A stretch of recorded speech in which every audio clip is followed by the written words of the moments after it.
Hello, y'all. Welcome back to the podcast. Welcome back to Am I the Patient? This is where we have raw conversations, real feelings, and literally no copay. I'm your host, Miss J. You know me, and today we're starting something a little different. I'm going to make this a two-part deep dive into a real question that really hits home for me personally, and partly why I'm also in the field that I'm in now. Why doesn't the hood do therapy? Let me be clear. This isn't about judgment. This is just about context, just about history, about survival. I'm not asking this question to point fingers. I'm just asking it to unpack systems, challenge people's narratives, and maybe, just maybe, create some space for healing, or at the very least, get people thinking about what that healing might look like. So, anyway, this is part one, and it's going to be titled, Why Doesn't the Hood Do Therapy? Survival over Self Care. Raw conversations, real feelings, and no copay. This is Am I the Patient?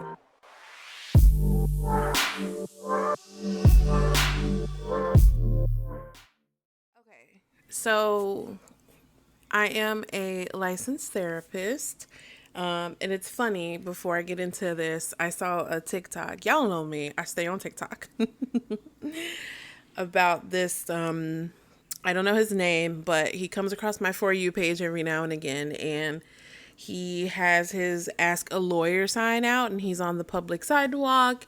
And he always says, people come up and he always says, you can ask any question you want. Just remember, I'm a lawyer, but I'm not your lawyer. So I kind of want to adopt that because I love that. And it's like, I do this podcast and I am a therapist, but I'm not your therapist. So just keep that in mind. But anyway, why doesn't the hood do therapy? This question is full. It's layered.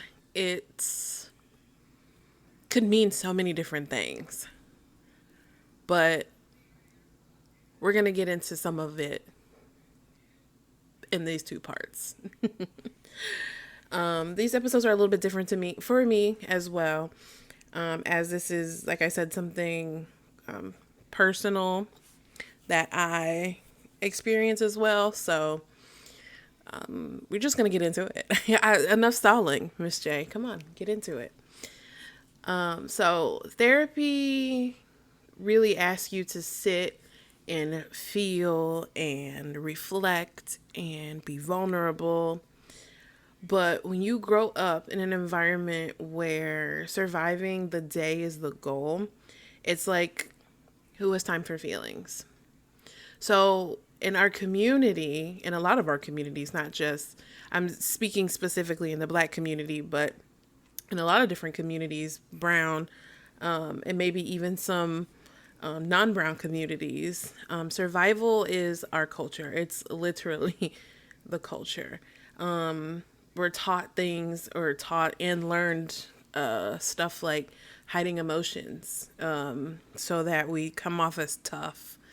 That we always need to watch our back at all times, or, oh my gosh, this one is me to the T. Taking care of siblings while still a child yourself. I mean, granted, I wasn't as parentified as a lot of other people in my community that I know, a lot of actual clients that I've, worked with as well, but I have dabbled in taking care of my siblings while still a child.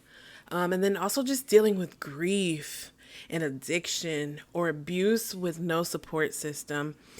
And not only are we always in survival mode, or always taught that survival is the culture, it's also topics that we don't even, that are a little taboo, honestly. And over the years and being in the field, I've seen that people are more open about mental health, especially people of color. However, it was the taboo, and kind of still is. It's some things that people are uncomfortable talking about, or it's just something that doesn't even come up at all. You know, there's different avenues, and I'll talk a little bit about that in a little bit too. But in the context, it's just like emotional shutdown becomes the self-defense. It's like, hold on now, you can't afford to break down. You can't afford to be seen as weak.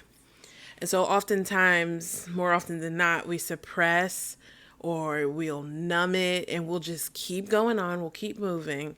And that itself is therapy. Is it dysfunctional? Yes, but it's kept people alive. And so that's what happens when survival becomes the standard. So think about this. What happens when that threat is gone? Then what? So I just want to touch a little bit on access. So the U.S. mental health system was not designed with Black, brown, and working class communities in mind. I've learned this in my studies. I've learned this in practice. The origins of therapy come from European models rooted in Freud, psychoanalysis and academia. It was designed for middle and upper class white folks, period. So that left us, like Black communities, being over policed and underdiagnosed. Trauma was dismissed as bad behavior. We've seen mental illness criminalized. And then just seeking help could just be used against you, legally or socially. Like, you would try to reach out, but it would become weaponized. So if your grandmother didn't trust doctors because they experimented on her people, or if your uncle was hospitalized and never came out the same, you're not being difficult for not trusting the system. You're being informed by a lived experience. So oftentimes and not, people have a hard time on the outside looking in and being like, oh, this is that and this is, people have their opinions. Sure, whatever. But when you're on the inside and when you live those experiences and you've seen family members experience things in a way that your, white counterparts haven't, it becomes, your lens is more, I guess, broadened. And so that speaks to you not being difficult. Like, it's just, this is what I know. This is what I've seen. This is what I've experienced. And your experience is always valid. So, like I said earlier, there was other avenues in which Black communities would, incorporate their own quote unquote therapy. So in the hood, therapy, it'll be like, dudes hanging out at the barbershop. We'll have grandma's Sunday dinners every week. We'll have the porch talks with the aunties, prayer circles, smoking with your day ones, just, on the corner, whatever. Or just journaling in notebooks that we just don't let anybody read. So we've learned to build our own emotional ecosystems. But most of those spaces were about coping and not healing. And so it gives you a temporary relief, but it's not always the tool for not coming up with, but figuring out pattern recognition. You don't develop that awareness of like what's really going on. You don't develop tools for nervous system regulation. Distress tolerance. You don't really learn that. You don't learn boundaries in those spaces. In fact, I think most of those spaces do more harm for boundaries than they do good, or, more negative than positive. I'm sorry. It doesn't also teach you emotional literacy, and it doesn't teach you accountability, because sometimes you'll just be like, yeah, I went through this, that, and the other, and everybody's like, yep, yep, that's crazy, wow, that's wild, yep. So, but you know what? Are you the problem in that situation? So there's no accountability. So when you develop these type of coping skills and not really getting to the root of the problem, not healing, it's like putting duct tape over a cracked foundation. So yeah, it might keep it together for a little bit, but then it's still broken and it might all crumble and fall down. So another reason why therapy is not accessible. Whew, I could do a whole podcast episode on this itself. Therapy is expensive. Let me see. When I was no, I'm just kidding. When I was practicing, I want to say it was like $120, $130 per session. And so if you're going to a therapist weekly, that's like, what is that? $260. That's four. Ooh, math, child. I can't do that. That's like $500+ you know? Yes, I use my calculator. Hush, leave me alone. And just imagine, like, that's a bill. That's a car note. Oh my gosh. That's probably more expensive than any other bill you probably have. And then remember, you still have rent. You still have to buy food. You still have other bills. You have childcare. Literally so expensive, even with Medicaid or some places. Like, I know the place that I was at had a sliding scale. It's still limited. There might be a wait list. You might get paired with a therapist you don't like.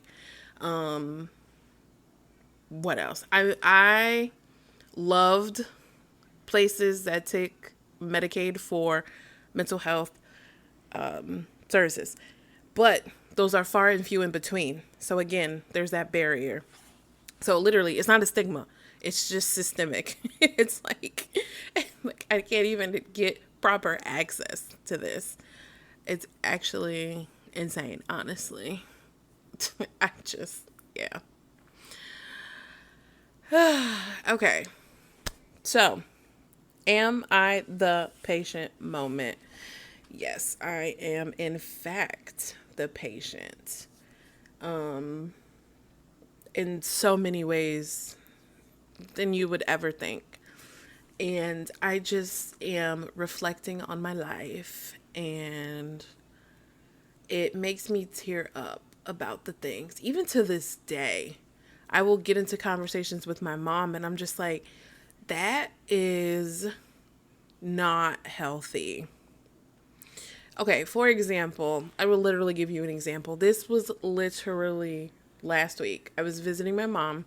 I was taking her to an appointment like I usually do. And she's a talker. She loves to talk. She will talk your ear off. Sometimes she don't be talking about nothing. Half the time she's talking about politics. And other times she's talking about other stuff. And I can't remember exactly what she was talking about, but I do, because I was listening in and out. It's just like sometimes it gets to a point. I feel so bad, but it is what it is. And she was talking about, like I said, I don't know how she got to the subject, but I just remember her saying, yeah, so my mom, which was my grandma, my mom told me, yeah, that men don't fall in love like women fall in love. Like, you need to, you shouldn't expect like a man to love you. Like, I'm paraphrasing and I'm getting bits and pieces, but and then she's just talking about like how a man will never love you as much as you love him, and it's just so convoluted. And I was just listening and half listening, and I was just like, is this real life? I'm like, that is literally an example of generational trauma.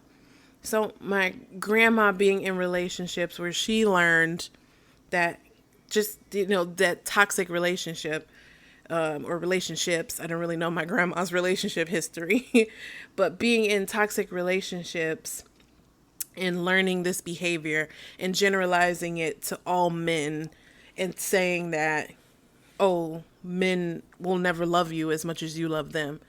And then to pass that down to my mom. And so now my mom went through her toxic relationships, and trust me, she will not let you forget them. Child, trust me, she's a single mother of 3. So, yeah.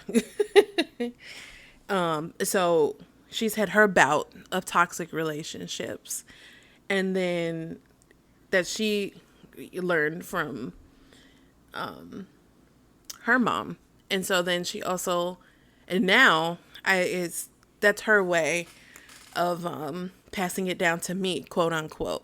She's telling me like, hey, just remember, you're in this relationship now. Men don't love you. They're not going to love you as much as you love you, or not as you love you, as much as you love them. And it just blew me. And I was like, this is the perfect example. And I have so many stories like that. Like, I grew up and like, there was never any talk about feelings. There was never, I'm literally tearing up just thinking about it. Because when you sit and really reflect, it's like in our community, it's not the norm. We never talked about like emotions or dysregulation or self-esteem. As a matter of fact, I got the opposite. Like I told you in my last episode, I'm a big girl. So I always grew up a big girl. And like, I got the opposite, like so hard on myself, being told that I was fat and like unlovable.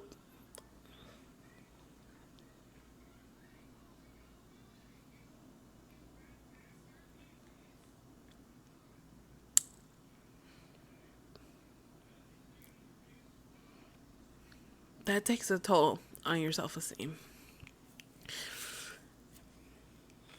And it's not something that I really think about.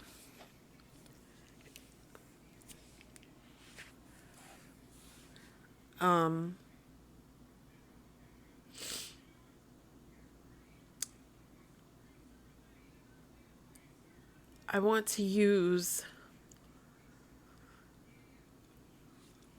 my career and my profession as a way to break those generational norms, to break the stigma, to be in the field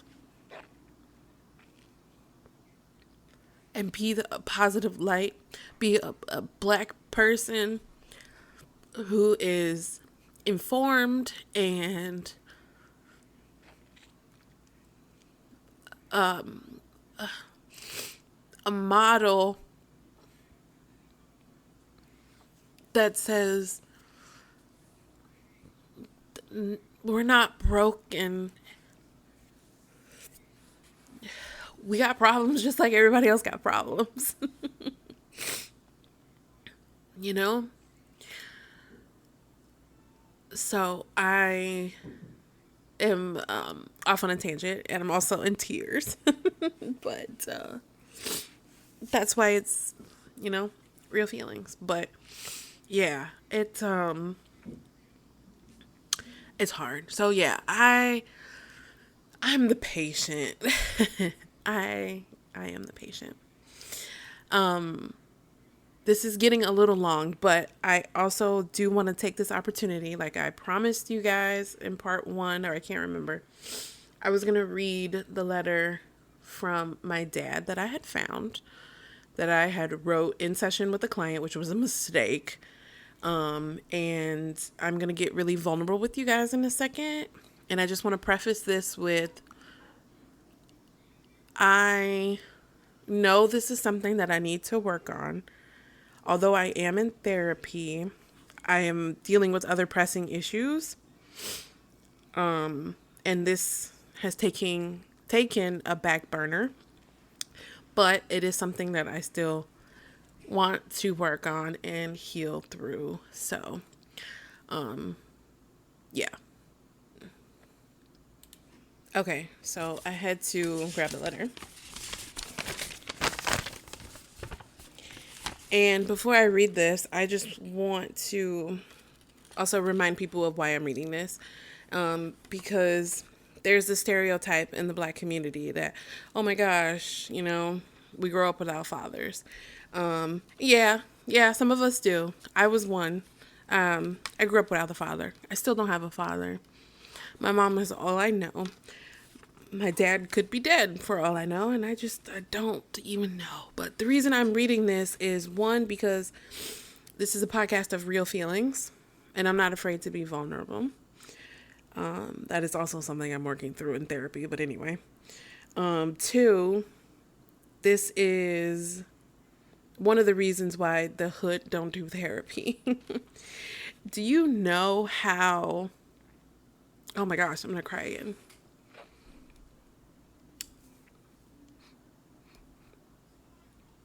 Do you know how beneficial it would have been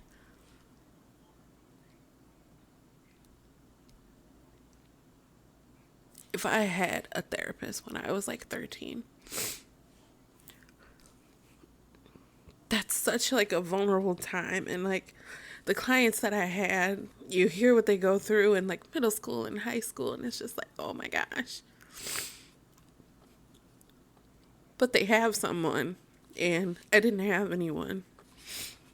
And I think a therapist at that age would have been so helpful for me. But I didn't even knew that therapists existed. I didn't even know there was a such thing. But anyway, I digress. So, here's the letter. Dear Dad, it's weird that I think about you more often these days. I think it's because I have so many great things going for me that I wish I could share with you. I have an amazing boyfriend that I know you would approve of. I have an amazing career that I know you would be proud of. I would be lying if I said I wish you weren't around, because I do.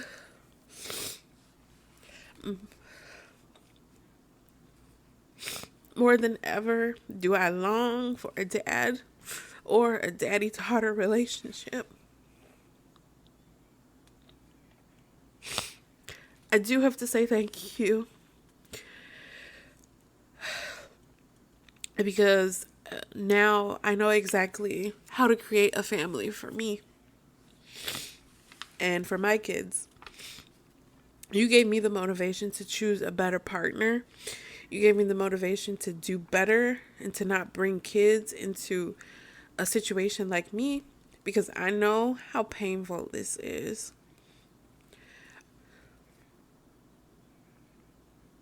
My kids will get to experience something you robbed me from. You robbed from me. Because you hurt me. It hurts to not have a dad. It hurts that you won't be able to give me away one day.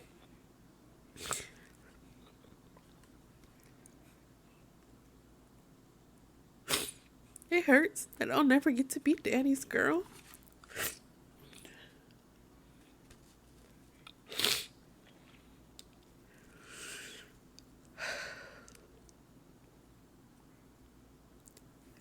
I don't know what else to say except for it hurts. It really hurts.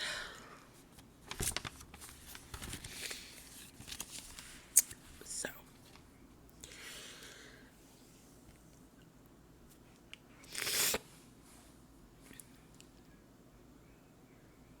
I'm going to take a deep breath.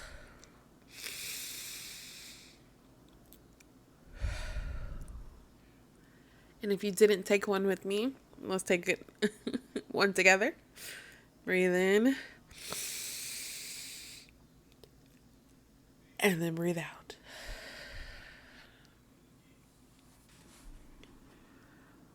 I have that letter just, I don't know, just here now. But yeah, I don't know what to do with it yet. I know, even as a therapist, I don't even know how to begin to process my own stuff with that. But it's here. And just like this letter, I'm carrying it around still. And I don't know what to do with it. But anyway, okay. So in part 2, we're going to talk about why healing is mocked in our own communities. Being the strong friend, bad therapist, goodness gracious. And we're going to talk a little bit about how we can make therapy fit for us. Yeah. You all deserve healing that fits your life. We all do. And I won't take up any more of you guys' time. So stay tuned. Look out for part number 2. And I'll see y'all later. Bye.